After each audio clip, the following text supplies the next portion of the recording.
to Life with Cousin Patches. And y'all remember my homegirls from high school. Yeah. We have Candace, the bad little boys I used to always talk about. And we also have Nicole, the lady who helped put these pounds upon this body right here. My fake lady. Y'all remember how we went to her birthday party last year? And she went hard. Right. Yeah, she did. It was a beautiful thing. Why are they up here to see me? Why do I feel so special? And Candace decided to move down here. I'm here. Yeah, she's here, y'all. So I'm so fucking excited. She decided to move to the Big A, honey. And she is coming to you, honey, because you know she got the fabulous hairdo. So, before we get started, y'all, on this crazy-ass week, oh, my God, I had my little procedure done, y'all. And I had some good meds that they had put me on to kind of, regulate the situation. So he was like, well, we could put the major shit on hold and we can handle some other shit. So I'm like, okay. So they went in and, got some polyps and shit off my bladder and all that good shit. And, it was a little, it was uncomfortable. But it was slightly funny because I have a good supporter, and a good supporter was there with me, right? And they slightly standing around kind of cracking up jokes. A friend of mine was like, well, Doc, she told me she was a virgin. And why did my doc started laughing? He was like, she told you that? I'm still here in stirrups like, that shit ain't fucking funny. I said, I've been saving myself here lately. I'm born again. Born again virgin. And, as they was laughing, some utensils fell on the floor, and they slightly cleaning up and shutting me down or whatever. But he was like, she's going to be okay. Have her back in a couple of weeks and shit like that. But, besides that went good, I just didn't appreciate the fact that, nobody's sitting around, the nurse and the doctor, and, my little friend sitting around analyzing, my girlfriend down there. So I was like, so we go through this thing of, after that, the question that I dread also very, very much is, how many men have you slept with? Oh, no. You're not supposed to ask that question to another woman. No. So what did you say? I asked Nicole what would she say first before I say what I was going to say. What did you say, Nicole, when I told you about it? I said when recently. And that's my attitude. That's how I was thinking, But he wasn't like recently. He wanted to know, period. So I said, shit, I'm keep it real with you. I'm with you, boy. I told him, I said, I'm not 30 deep. You know what I'm saying? Some people say that's a high number. Some people say, cousin Patches. But I'm going to tell you something. I've lived my life. I once was 15, 16, I hit 40 now.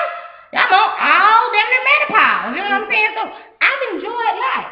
Right. But that doesn't make me no freak just because I've had my shirt. And I'm sure his record ain't all that squeaky clean. Mm-hmm. Mm-hmm. But he was like, he was appalled that I didn't say that. And he was like, I thought you were going to say about 5 or 6. What? At my age? I said, boy, 5 or 6 what? He's not 5 or 6 what? I've never heard of that. What the hell?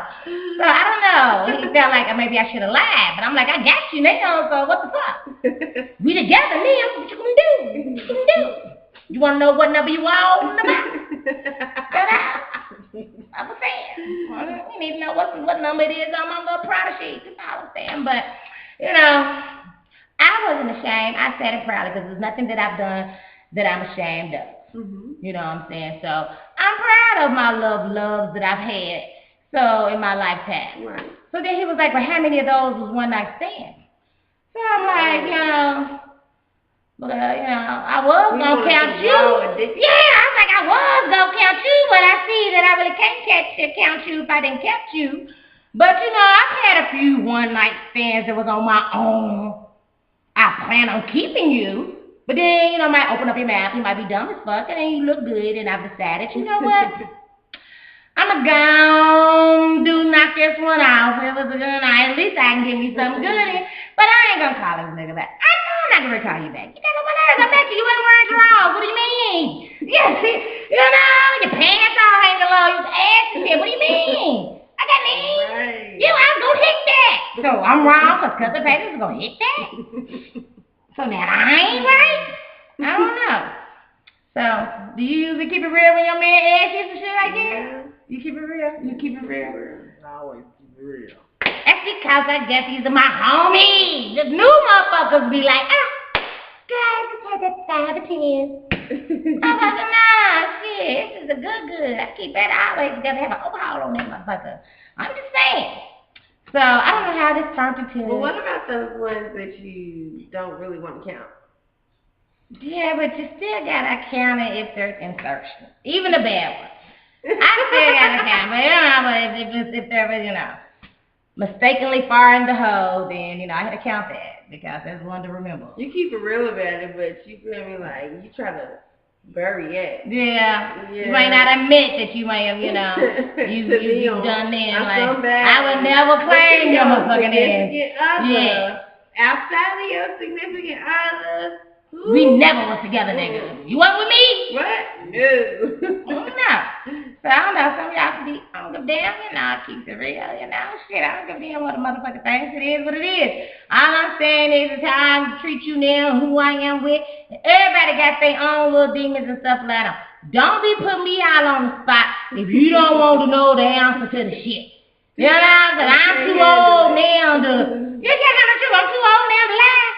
I'm too old now to lie, so I'm like, nigga, I've had a few around the block, and now, I also got the booty box. I didn't say the fact that I started a new relationship and they found the picture of niggas' booties throughout the year. So, it's a lot to her.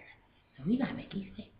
But, the booties that I've encountered throughout life as growing up into a mature woman. The first set of booties, that 15 to 21, Leonard got rid of the first box. He threw them in the project dumpster. I was so upset.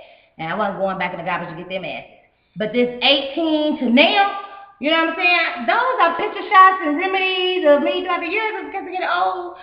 I want to go back like, damn, that nigga's ass is sick. And, ooh, look at apple nuts. And, look at this one, look at powder dick. So his dick all ass and shit. I just like to keep it real. So homeboy was like, where are these pictures from? I said, these are from before you. So, look through them so you won't think there's some new ass in there. But these are the ones before you. But, I've been trying to get you as soon as my camera phone started working or whatever. My camera come back. I'm going to take pictures of him and his ass is going to end up in the booty box. You know what I'm saying? And we laying there and just, booty box. And the booty box. But I'm not getting rid of the booty box. And he felt that it was slightly disrespectful that, if I'm moving on to a new relationship, why should I continue on holding on to the booty box?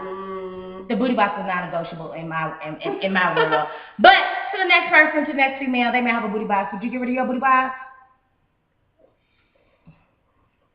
I plead the fifth. What about you and your booty box?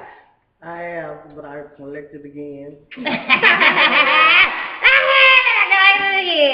So we just keeping it real on a life with Cousin Patches. And since we done talked about all this crazy fuckery, I most definitely got to send a happy birthday out to my TV. Hi, my most handsome boy in the most fucking world. You're the fucking greatest. You got the best tattoos and you rock. And I'm so proud of you. And you are the best thing since sliced bread. I don't give a fuck what nobody say. You ain't his baby, and I love you more than life itself. You are my reason. You are my life. I love you. Everything to me. My T-Man. Happy birthday, T-Man. Happy birthday. Yay, but I brought ladies. Holla. Yay. And you always know what you need. But hey, T-Man, I know this conversation for the show has been kind of strong, but you tend to kind of like want a colony of children. A colony. Yeah. T-Man wants a colony from every different virgins, every different walks of life. He wants to hold his whole colony of children so he can make the world a better place. Okay. But he's a tattoo artist. That's a hell of a lot of motherfucking tattoos to take care of a colony of children. And not that you don't make the best, most beautiful children in my eyes. Let's keep them at a minimum. T-Man. We can't afford them, so y'all little hot girls out there, strap up with him. Okay? We don't want no more T-Man babies. Don't come to me. Come to the door talking about, Miss Kylie haven't seen T-Man, dropping little babies off. None of that shit. Don't come do it. Because, hey, we don't need no more. And ain't enough room on the left of half the people's skin to put enough tattoos on to keep taking care of these babies. Because female kids have to have a bed. His 7-year-old just got a grill for her birthday. Wow. Yeah, gold with nuggets in it, and every Christmas picture, every birthday picture, she's like, hey. I'm like, She got a she got a grill. She's 7. That's what she wanted. Gold teeth. So I don't know. But I love you. Stay safe. Strap it up, women. All you women out there, strap it up, because these niggas out here, they're crazy. You know what I'm saying? And, we women, we kind of crazy too. So, no, just stay safe. So, smooches and subscribe. Mwah.